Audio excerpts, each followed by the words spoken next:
dealing with post-echo instrumentation. Okay? Post-echo instrumentation. It's a this is one of the most important chapters in the book.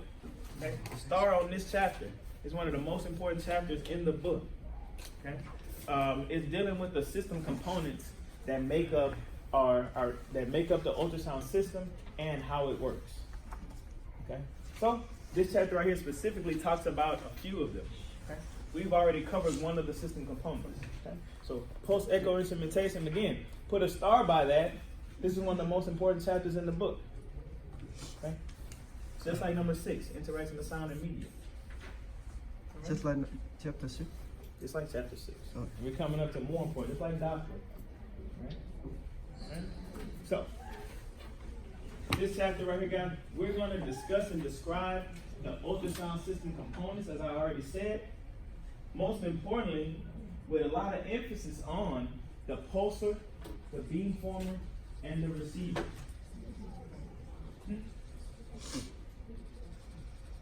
With emphasis on the pulsar, the beamformer, and the receiver. These are actually 3 components that make up the ultrasound system. So, you guys, as we already know, ultrasound system, it has 2 jobs. It has 2 major functions. One is the preparation and transmission of sound waves.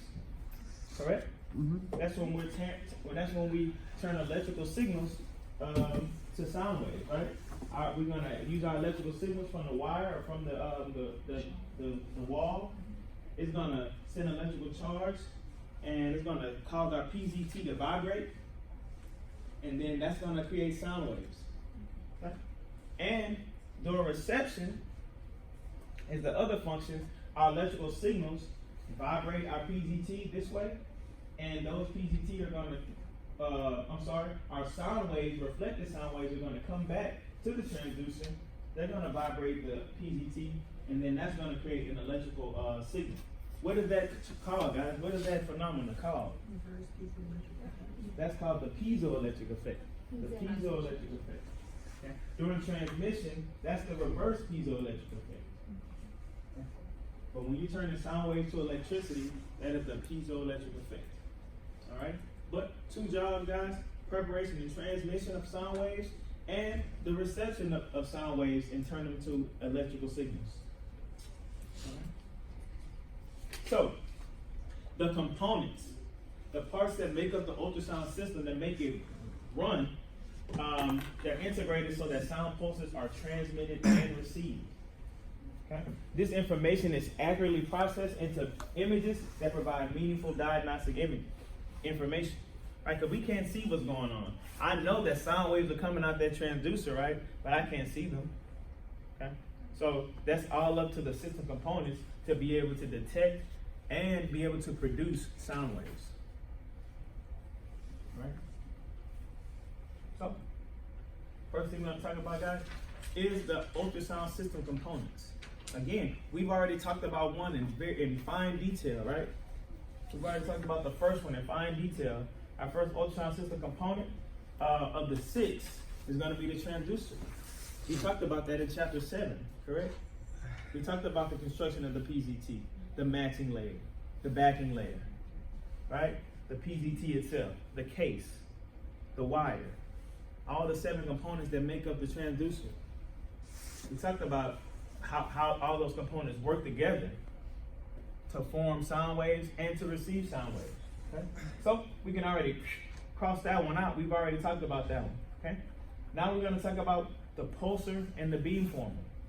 Okay? Just by their names, it's telling you what it does, right? The pulsar is the component that actually creates the pulse, that creates our pulse. Okay? And the beamformer, that's the part of that's the component that actually steers and focuses our beam. It sends the electrical signals to each PZT. Anybody remember what that's called? When you have a wire, a PZT element in the system electronics? Y'all remember what that's called? Channel. A channel, absolutely. Absolutely. So the beamformer communicates with each channel, okay? Communicates with each channel. All right? Then we have our receiver next. So this is what happens when after the sound waves reflect off a body part and they come back to the transducer, we have our receiver, and that's what actually helps process that returning information into an image. Okay? Because remember, how much of do you guys remember what percent of our sound waves are actually reflected? 99%. 1%. Less than 1%, right? 1% or less. Okay? Most of our sound is going to be It's absorbed. 0.02. Or, 0.02? Is that 0.02? That's the range. That was part of the range. Absolutely. Okay. So it's gonna have to take that minuscule information and magnify it until what we get on the screen, right? Because we know with attenuation, that sound travels is gonna lose intensity. It's gonna lose strength. It's gonna lose magnitude. So when it bounces off a structure, it's gonna come back even weaker. Sound's not gonna go strong and come back strong. It's gonna go out strong and come back weak. So the receiver is responsible for turning that little bit of information that we get back into an image. Okay, because remember, we don't get a lot of information back. We get less than 1% back. Okay. After that, we have our display. That's what we actually see on the monitor. Right? That's what we're actually looking at. That's how we're able to detect, oh, that's the aorta. Oh, that's the pancreas. Because that's our display. Our display is our LCD screen on our machine. Okay. Then we have our storage. Our storage here, of course, we use PACs here, right? That's one of our storage devices. And the master synchronizer is the last part. That's responsible for making sure everything is working together. Okay? So this chapter right here, guys, post-echo instrumentation, is really going to focus on numbers 2 and 3. It's really going to focus on numbers 2 and 3. Okay? The pulsar, the beamformer, and the receiver. Okay? Chapter 15, we're going to talk about display and storage. Okay? Post-echo instrumentation really focuses on number 2 and number 3. Pulsar, beamformer, receiver. All right? Any questions about our 6 system components? Okay? So again, we already talked about the transducer. We know that during transmission, it transforms electrical energy into acoustic energy, right? That's called the reverse piezoelectric effect. Electrical signal sent from the outlet is gonna come in and hit the PZT. Those PZT are gonna vibrate and create sound waves. Okay? Somebody tell me, what is our PZT commonly made of? That's another name for it. Lead zirconate titanate. Lead zirconate titanate. Good job, guys. Good job. Y'all remember that. What is the part of the transducer that touches the patient? What is that called? Matching layer. A matching layer. What is the purpose of that matching layer? Just do Prevent shock from the patient and the transducer. I just want to hear one word. Situation, make it nearer between the body and Make it what near? It's a medium. the medium. I just want to hear one word. It's a layer, right? Impedance. Impedance, yes. It makes the impedance differences very close, so we have more transmission of our sound waves, right? When the impedance is very different, we're going to lose a lot of energy, and we won't even get sound into the body, which is why we need the gel, because without gel, sound can't travel through the air, right? It needs a medium to travel through. So we need that gel in order to increase the transmission of sound waves. That's what the matching layer does. It increases the transmission of sound waves. So it matches the impedance. The impedance difference between the PZT and the skin. And the skin. Okay. And during reception, the transducer converts returning acoustic energy into electrical energy. Okay? That is called the piezoelectric effect. Alright? We're good on that, right?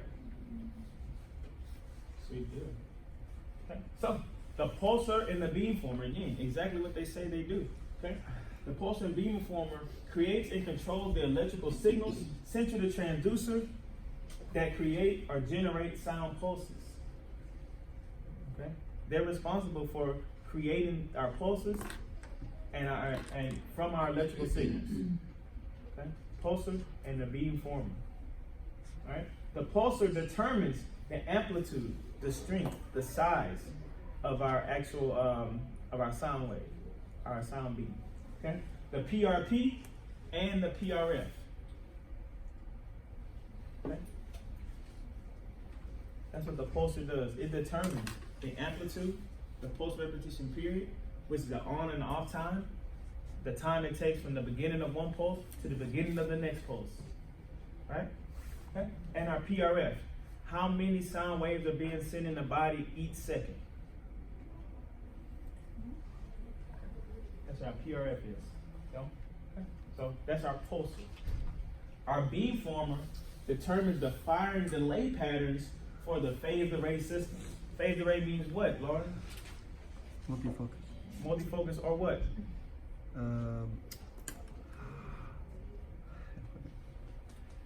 Multiple elements or multi-elements. Okay? Multifocus or multi-elements. That's what phased array means. So the beamformer, of course, let's take it back to what we already know. When we trying to form our beam, we know our beam. When we're talking about with phased array transducers, the beam has to, in order to steer it. What is it called when we steer it? What is happening to the electrical signal when we steer it? The slope, right? That's our slope. Okay, that's what creates the steering. What creates the focus? Curvature. The curvature. That's going to create our focus, right? So that's what the beamformer is responsible for sending the electrical signals to the actual PZT elements themselves in order to steer and focus our beam. Okay, so beamformer, steer and focus the beam, creates that. The pulsar is what determines the strength of our beam. It also determines the maximum depth that our beam can travel, right? Because that's what PRP and PRF are determined by. Okay, we good there, guys? All right. So next thing we have is the receiver. So, guys, real quick, pulsar and beamformer, they're used during transmission, correct? Mm-hmm. They're used because they're generating our sound pulses from the electricity, right? They're going to receive the electricity and they're going to create our sound pulses. Okay, so they're used during transmission. Their major function is during transmission. Okay, our receiver tells you exactly what it's doing. It's used during reception. After those sound waves bounce off the anatomic structure and reflect back to the transducer, after they go through the transducer, they come to the receiver. Okay, the receiver transforms the electrical signals from the transducer produced by the reflected sound into a form suitable for display.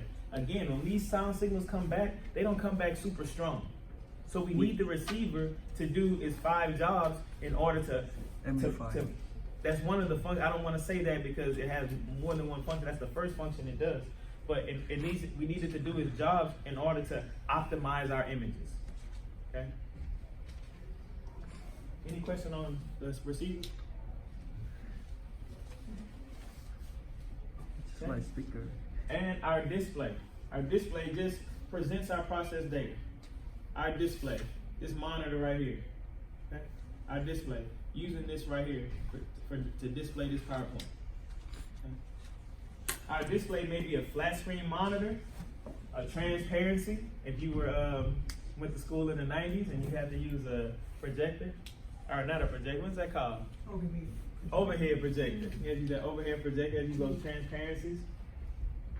And a spectral plot or any other variety of formats. A spectral plot would be what we use to visualize the strength and magnitude, maybe our X and Y axis showing like a heart rate or something like that.